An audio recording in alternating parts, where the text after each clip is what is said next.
50세 이상에서 반드시 드셔야 될 음식들은 아침마다 계란 2개를 먹습니다. 계란은요, 완전식품이라고 불릴 만큼 영양소가 많고요. 계란을 가장 많이 추천드리는 사람들은요, 중년 이후의 여성분들이에요. 중노년층에게 근손실이 정말 위험하거든요. 계란 하나에 6g 정도의 단백질이 들어있거든요. 요거 2개를 먹으면요, 한 12g 정도의 단백질을 벌써 먹은 거예요. 그래서 여러 가지 야채와 나물과 함께 계란을 드실 것을 가장 추천을 드립니다. 그 외에도 계란하고 같이 드시면 좋은 것들이 예전에는 저도 많이 먹었는데 다이어트를 공부하면서 공짜로 저도 먹지 않는 거 3가지가 있어요. 첫 번째는요, 시리얼입니다. 시리얼은요, 많은 분들이 아침에 좋은 거라고 생각하고 빨리 먹을 수 있어서 현대인들이 좋아서 많이 먹고 계신데, 실제로는 혈당 스파이크를 엄청나게 올리는 음식이에요. 시리얼을 한번 보면요, 곡류를 갈아서 정제를 해가지고 다시 이것을 설탕이나 다른 것들을 넣고서 다시 응축시켜서 만든 거잖아요. 시리얼이 나온 역사를 보면요, 좀 슬픕니다. 뭐냐면은 산업혁명 초창기에 노동자들을 극도로 착취하기 위해서 계속 일을 시켜야 되는데 밥 먹는 시간도 아까운 거예요, 이 자본가들이. 그래서 밥 먹는 시간을 단축시키기 위해서 이 시리얼을 만들어서 줬다는 그런 일화가 있어요. 그 정도로 빨리 먹고 나가야 되는데 우리가 노예도 아니잖아요. 그렇기 때문에 우리는 이렇게 빨리 먹을 이유도 없는데 편하다는 이유로 시리얼을 먹는 분들이 계신데, 실제로 시리얼은요, 먹으면은 혈당 스파이크를 어마어마하게 만들어요. 그리고서 먹고 나간 지 한두 시간 지나면 금방 또 속이 꺼져서 배를 고프게 만들거든요. 그래서 이게 시리얼은 혈당 스파이크를 어마어마하게 만드는 정제 탄수화물이다 라는 생각을 꼭 해주셨으면 좋겠고요. 두 번째는 아이스크림이에요. 방송인 서경석은 어떤 방송에 나와서 내가 살찐 이유는 밤마다 아이스크림을 한 통을 먹고 잤더니 금방 살이 찌더라, 이런 말씀을 하신 적이 있어요. 물론 지금은 다이어트에 성공을 하셨고요. 그 정도로 아이스크림은요, 엄청나게 살을 많이 찌게 합니다. 아이스크림은요, 들어가는 성분이 뭘까요? 그 안에 여러 가지 유제품도 들어갈 수도 있고 한데, 대부분 인공 감미료, 착색료 이런 것들이 많이 들어갑니다. 예쁘게 생기고요, 또 색깔도 내잖아요. 이런 것들이 몸에 좋을 리가 없죠. 그리고 우리 미각은요, 우리가 찬 것을 먹을 때 더 단맛을 덜 느낀다고 합니다. 그러다 보니까 더 많은 설탕을 넣게 될 수밖에 없는 거예요. 그래서 설탕이 어마어마하게 많이 들어가고 영양소는 단백질이나 섬유질 이런 게 전혀 없기 때문에 우리 몸에 썩 좋은 음식이 아닙니다. 그래서 요즘에 이제 날씨가 점점 더워지는데 아이스크림 찾는 분들 상당히 많은데, 아이스크림은 다이어트를 하시거나 대사질환이 있는 분들은 좀 피해 주시는 게 좋습니다. 세 번째는 감자튀김이에요. 햄버거를 먹으러 가서 꼭 옆에 시키는 감자튀김. 감자튀김이 나쁜 이유는 뭐냐면요, 감자 자체는 다이어트에 나쁜 식품이 아닙니다. 고구마보다 좋다고 얘기를 하잖아요. 그런데 이 감자를 삶는 게 아니라 굽거나 튀기거나 이렇게 되면요, 당 독소라는 게 어마어마하게 올라갑니다. 당 독소는 삶은 음식에는 적은데 굽거나 튀긴 음식이 엄청나게 높아지거든요. 거기다가 이 감자튀김을 기름에 튀길 때는 대부분 쓴 기름 또 쓰고 또 쓰고 하다 보면 트랜스 지방이 상당히 많이 섞이게 돼 있어요. 우리의 비만을 유발하게 하고, 그리고 당 독소도 높게 되고 트랜스 지방이 심혈관계 질환을 일으킬 수밖에 없기 때문에 감자튀김을 계속 드시는 이런 습관들은 정말 피해 주셔야 됩니다. 50세 이상에서 반드시 드셔야 될 음식들은, 맞다, 생각났어요. 저도 준비해 놓은 게 있네요.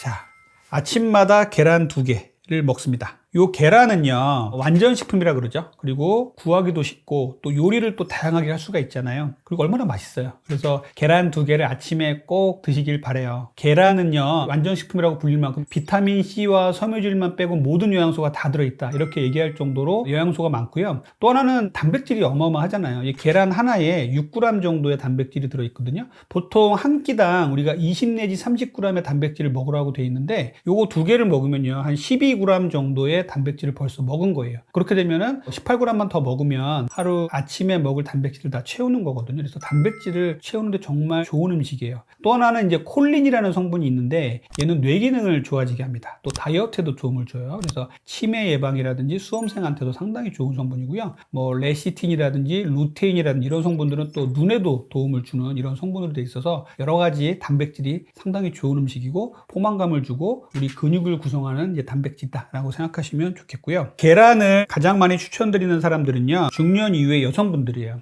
왜 그러냐면은 다이어트 할 때 또 건강에 있어서 중노년층에게 근손실이 정말 위험하거든요. 근데 이제 근육을 올리려면 운동도 해야 되지만 단백질을 잘 드셔야 되는데, 어르신들께 고기 좀 드세요, 닭가슴살, 생선의 흰살 막 얘기를 드리면 난 고기가 싫어, 고기를 못 먹겠어, 이런 분들 많이 계세요. 이제 그런 분들한테 어머님이 예전에 수학여행 갈 때 생각하면서 계란을 좀 드셔보세요. 그러면은 계란은 또 드시는 분들이 좀 계십니다. 그래서 그래서 계란을 아침 식사에 하루에 2개 정도, 또 정상인이라면 하루에 3개 정도는 먹어도 되거든요. 그래서 이렇게 삶아서, 또 계란은 여러 가지 요리를 할 수 있잖아요. 웬만하면 후라이보다는 스크램블이나 오믈렛, 삶은 계란 이 정도가 제일 좋다고 생각해요. 왜 그러냐면 계란을 또 매일매일 후라이를 해서 먹으면은 판 부분에서 안 좋은 지방도 섭취할 수가 있고요. 또 당 독소도 많이 생길 수가 있습니다. 그래서 후라이는 뭐 가끔씩 먹으면 괜찮지만 대부분은 삶아서 스크램블이나 오믈렛 같은 거로 저온 요리를 해서 드실 것을 권장을 드립니다. 그리고 또 계란 주의해야 될 사람도 있죠. 계란 얘기하면서 항상 이제 나오는 얘기가 나는 콜레스테롤이 높은데 고지혈증이 있는데 계란을 어떻게 먹어도 되냐 이렇게 말씀하시는 분들 계세요. 내가 콜레스테롤이 없고 다른 질환이 없는데 단백질을 보충하기 위해서 계란을 먹는다 생각하시면은요 하루에 2-3개 정도는 충분히 드셔도 됩니다. 그런데 내가 콜레스테롤이 높고 고지혈증이 있어서 약을 먹고 있는 분들이 계세요. 이런 분들은요 어차피 약이 콜레스테롤을 떨어뜨립니다. 그러니까 걱정하지 마시고 계란에 좋은 성분들이 워낙 많기 때문에 계란을 너무 피하지 마시고 하루에 2개 정도는 드셔도 됩니다. 그리고 문제는 고지혈증, 콜레스테롤 높으신데 약도 안 드시는데 내가 먹는 거로 운동으로 생활 습관으로만 조절하려고 하시는 분들이 계세요. 그런 분들은 계란을 하루에 1개 정도만 제가 드시라고 말씀을 드려요. 계란은요 재밌는 게 콜레스테롤을 높이는 성분도 있고요 또 콜레스테롤을 낮추는 성분도 있어요. 어쨌든 콜레스테롤을 약간 높일 수 있는 성분이 있으니까 많이 드시는 건 좋지 않습니다. 또 하나는 계란 노른자에 콜레스테롤을 높이는 성분들이 많기 때문에 계란을 1개만 드시고 추가적으로 근육을 늘리기 위해서 또 건강을 위해서 드시고 싶으신 분들은 흰자는 좀 더 드셔도 됩니다. 그래서 콜레스테롤이 없고 건강하신 분은 하루에 2-3개, 콜레스테롤 약을 드시고 있는 분들은 2개, 그리고 콜레스테롤 약도 안 먹는데 콜레스테롤이 높으신 분들은 하루에 1개 정도라고 저는 말씀을 드려요. 그런데 계란에 없는 성분도 제가 있다고 말씀드렸죠. 바로 그것이 섬유질과 비타민 C예요. 섬유질과 비타민 C는 야채, 채소에 많잖아요. 그래서 시금치도 좋고요. 토마토도 좋고요. 아보카도도 좋고요. 여러 가지 야채와 나물과 함께 계란을 드실 것을 가장 추천을 드립니다. 그 외에도 계란하고 같이 드시면 좋은 것들이 이제 콩류도 아주 좋겠죠. 두부라든지 이런 것들은 식물성 단백질이다 보니까 계란하고 같이 드시면 상당히 좋은 음식이 될 수가 있어요. 두 번째는요. 자, 제가 주로 아침에 많이 먹는 땅콩 버터예요. 땅콩 버터를 다이어트에 안 좋지 않을까라고 생각하시는 분들이 많이 계신데 땅콩 버터는 상당히 잘만 먹는다면 아주 좋은 다이어트 식품입니다. 땅콩 버터의 가장 큰 장점은요 어마어마한 포만감이에요. 그리고 조금만 먹어도 배가 부르니까 이런 것들을 통해서 먹는데 다이어트에도 도움이 된다는 것이죠. 그리고 또 맛있잖아요. 우리가 다이어트를 할 때는 왠지 맛없는 음식만 계속 먹는다 라고 생각할 수 있는데 이 땅콩 버터를 제가 말씀드리면서 맛있는 아침 식사가 됐다 이런 말씀 많이 하세요. 그래서 얘는 아주 좋은 불포화 지방산을 많이 함유하고 있습니다. 올레산, 리놀레산 이런 것들을 많이 포함하고 있는데요 얘들이 우리 몸의 혈관 건강을 좋게 만들어요. 다만 땅콩버터도 좀 조심을 해야 될 게 있는데 땅콩버터는 많이 드시면 안 됩니다. 얘는 오메가6 성분이 분명히 들어있어요. 그렇기 때문에 하루에 2스푼 정도라고 얘기를 해요. 티스푼 큰 거로 2스푼이면은요 거의 한 30cc 정도 되거든요. 우리나라 체격으로 봐서 좀 많을 수도 있는데 우리나라 숟가락으로 2숟갈 정도 아침에 먹으면 좋겠다라고 생각이 들고요. 땅콩버터 자체를 먹어도 좋은데 땅콩버터를 여기에 발라 드시면 아주 좋은 식사가 될 수 있어요. 그게 뭐냐면요 바로 이겁니다. 자, 땅콩버터와 사과. 어떻게 보면 저게 맛있을까라고 생각하시는 분들이 계신데 땅콩버터에 사과를 드시면은요 땅콩버터의 고소한 맛과 사과의 상큼한 맛을 동시에 느낄 수 있어요. 그래서 땅콩버터 2스푼만 사과를 잘라서 사과에다가 발라서 먹는다 이렇게 생각해 주세요. 그러면은 땅콩버터에 사과를 발라 먹으면 정말 맛있고 건강에도 좋은 이런 아침 식사가 될 수 있어요. 또 이 사과는 혈당을 많이 안 올리는 과일이잖아요. 그리고 사과에는 아주 좋은 성분들이 많이 들어있어서 다이어트에도 상당히 좋습니다. 그리고 아까 말씀드렸던 계란에서 부족한 섬유질을 또 사과에서 채울 수도 있죠. 그래서 혈당 수준도 많이 높지 않고 또 땅콩버터와 같이 먹으면 가장 좋은 어울림으로 같이 먹을 수 있는 음식이다라고 생각을 합니다. 저는 다이어트 클리닉을 하면서 환자분들이 먹을 게 없다 그리고 뭘 먹어야 될지 모르겠다 이런 분들은 땅콩버터 2스푼씩 드시라고 꼭 말씀을 드리거든요. 제 환자분들 중에서는 땅콩버터 2스푼 먹고 아주 잘 다이어트를 하고 있고 즐겁게 다이어트를 하시는 분들을 많이 봅니다. 보통 다이어트를 한다 그러면은 뭘 먹어야 될지 모르겠다 다 맛없는 것들이다 이렇게만 생각하는데 그런 다이어트에 있어서 맛도 있고 즐거움을 줄 수 있는 것들을 찾다 보니까 이제 땅콩버터를 찾게 된 거예요. 땅콩버터를 드실 때는요 하루에 2스푼이라고 제가 말씀드렸죠. 말씀드렸잖아요. 이거 꼭 지켜주셔야 돼요. 땅콩버터를 내가 식생활이 엉망진창이에요. 그런데 땅콩버터 2스푼 드신다고 절대 건강해지거나 다이어트가 잘 되지 않습니다. 제가 드리는 말씀은 다이어트를 열심히 해서 계란도 먹고 그릭 요거트도 먹는데 뭔가 좀 허전하시고 뭔가 좀 배고프시다는 분들, 그리고 음식이 너무 맛이 없어서 지루하다 하시는 분들한테는 땅콩버터를 추천을 드리는 겁니다. 그래서 땅콩버터 2스푼만 드시면은요, 우리가 불포화 지방산을 충분히 드시면서 포만감도 느끼고 맛도 좋은 이런 다이어트 음식이 될 수가 있어요. 최근에 땅콩버터가 오메가6가 많으니까 주의해라 이런 얘기들이 좀 있어요. 그런데 오메가6가 땅콩버터에 분명히 있습니다. 그런데 오메가6가 무조건 나쁜 건 아니에요. 오메가6도 세포막을 유지하고 콜레스테롤에도 일부 도움이 됩니다. 그런데 오메가6가 우리 현대인들에게는 너무 많이 퍼져 있다 보니까 오메가6를 너무 많이 먹어요. 주로 이제 튀김류라든지 인스턴트 음식 같은데 오메가6가 상당히 많거든요. 오메가3와 오메가6의 비율이 중요해요. 그런데 보통은 우리가 20대 1까지 현대인들은 오메가6를 많이 먹는다고 돼 있어요. 그런데 건강한 식사를 하시면서 다이어트를 하시는 분들은 오메가6 레벨이 쭉 떨어지겠죠. 그래서 WHO에서 권장하는 거는요, 오메가6 4, 오메가3 1 정도로 4대 1 정도로 맞춰서 먹으라고 얘기를 하고 있어요. 이 정도라면 우리가 건강한 다이어트 식사를 하시면서 하루에 땅콩버터 2스푼 정도면은 충분합니다. 그래서 이 정도 먹는다고 절대 오메가6가 올라가서 몸에 문제를 일으키거나 그러진 않아요. 대신에 내가 식사 생활이 안 좋고 다이어트도 안 되고 있고 엉망진창이 된 내 몸을 갖고 있는데 땅콩버터 2스푼 먹는다고 절대 좋아지지 않습니다. 이 부분은 꼭 말씀드리고 싶어요. 땅콩버터 드실 때 주의해야 될 사항이요, 첫 번째 말씀드리는 건 양을 말씀드렸습니다. 하루에 2스푼만 드시자는 거. 하루 총량이에요. 아침에 2스푼 먹었으면요, 그 뒤로는 먹지 마세요. 그리고 땅콩버터는요, 땅콩도 마찬가지지만 이 산패가 될 수가 있습니다. 산패가 되면 정말 위험해요. 산패는 발암물질을 만들 수가 있거든요. 그래서 산패가 안 되도록 얘들은 뒷면에 보면 보관 방법이 다 있어요. 직사광선을 피해서 실온에 보관해라, 또는 냉장실에 보관해라, 이렇게 나온 게 있으니까 거기에 맞춰서 잘 보관을 해주셔야 돼요. 또 하나는 땅콩버터를 먹을 때 스푼으로 이제 떠서 먹잖아요.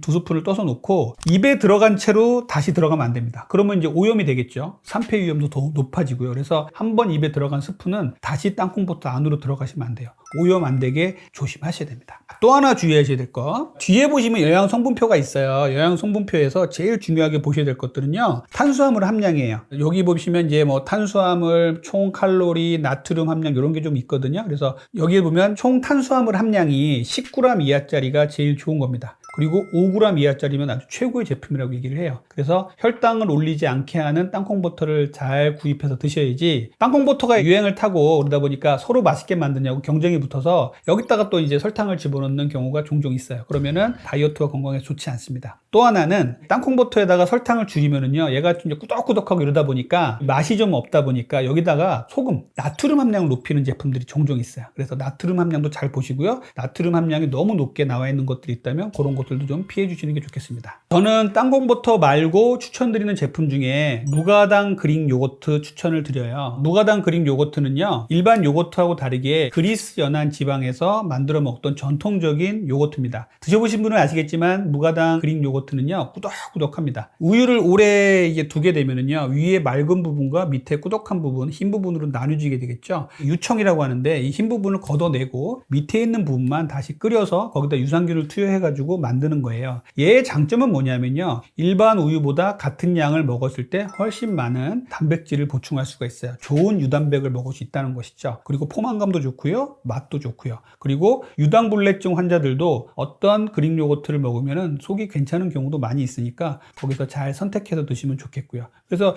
이렇게 다이어트 시에 잘 챙겨 드시면 좋겠고요. 제가 최고로 그릭 요거트를 잘 먹는 방법을 설명드리자면, 그릭 요거트를요, 좀 꾸덕꾸덕 하잖아요. 여기다가 블루베리 또는 토마토를 섞어서 같이 버무려서 또 토핑으로 이용해서 같이 드셔보세요. 정말 맛도 좋고 건강과 다이어트에 아주 좋은 제품이 될 수 있어요. 또 하나는 이제 스트링 치즈를 말씀을 드리는데요, 스트링 치즈와 무가당 두유는요, 제가 정말 추천드리는 거예요. 얘는 왜 추천을 드리냐면요, 보관이 편리해요. 그래서 우리가 땅콩버터 갖고 다니면서 먹기 힘들잖아요. 그런데 이 스트링 치즈와 무가당 두유는요, 가방에 넣고 다닐 수도 있고요, 여행 갈 때 가지고 다닐 수도 있어요. 그래서 갑자기 내가 배가 고프다, 갑자기 허기가 진다, 그럴 때 다른 거 드시지 마시고 편의점이 있다면 편의점에 가서 무가당 두유와 스트링 치즈를 사서 드신다든지, 가방 안에 있는 무가당 두유와 스트링 치즈를 드시는 게 좋습니다. 자, 무가당 두유를 말씀을 드리면요. 두유는 극도로 탄수화물을 억제하면서 두유를 만들 수가 있어요. 얘도 탄수화물 함량 10g 이하, 5g 이하짜리 만들 수 있습니다. 그리고 두유에 들어있는 탄수화물은요, 저항성 전분이라 해가지고 우리 몸에 좋은 탄수화물이에요. 이런 부분도 좋은 거니까 무가당 두유를 좀 드시면 좋겠고요. 그리고 스트링 치즈는요, 치즈를 먹기 쉽게 소세지처럼 하나씩 까서 먹게 나온 거 있잖아요. 이런 것들 먹으면 식감도 좋고요, 아주 포만감도 좋거든요. 그래서 제 가방 속에는 스트링 치즈와 무가당 두유가 항상 있습니다. 그래서 이것들을 갖고 다니면서 정말 배가 고플 때 드시라고 저는 권장을 많이 해드립니다. 제가 먹는 식단을 말씀드리면 될 것 같아요. 저는 아침에 일어나면 미지근한 물 한 잔을 먹고요, 삶은 계란 2개를 먹습니다. 그 다음에 무가당 그릭 요거트에다가 블루베리를 섞어서 먹습니다. 그리고 땅콩버터를 먹는 날도 있어요. 땅콩버터도 사과에다가 같이 찍어서 먹기도 해요. 이렇게 먹으면요, 정말 배부르거든요. 그래서 점심까지 거의 다른 생각이 안 날 정도로 배가 불러요. 그 다음에 만약에 아침과 점심 사이에 진료를 보다가 갑자기 배가 고프다, 갑자기 허기가 진다 그러면 말씀드렸던 무가당 두유와 스트링 치즈를 꺼내서 먹습니다. 그리고 견과류도 먹는 경우도 간혹 있어요. 그리고 점심에는 닭가슴살 샐러드를 점심에 시켜서 먹고요. 또 닭가슴살 샐러드가 아니면 뭐 계란 샐러드라든지 다른 단백질과 야채가 풍부한 샐러드를 먹습니다. 그 다음에 점심과 저녁에도 마찬가지로 너무 배가 고프다 하면은 간식으로 이제 무가당 두유나 스트링 치즈 같은 걸 먹고요. 저녁에는 이제 집에 가서 잡곡밥이나 현미밥에다가 병아리콩이라든지 이런 것들을 많이 넣어서 먹고요. 뭐 생선이라든지 수육이라든지 고기류 같은 것들을 충분히 해서 밥은 보통 3분의 1공기에서 반 공기만 먹으려고 애를 쓰고요. 나머지는 단백질 위주로 많이 먹으려고 애를 씁니다.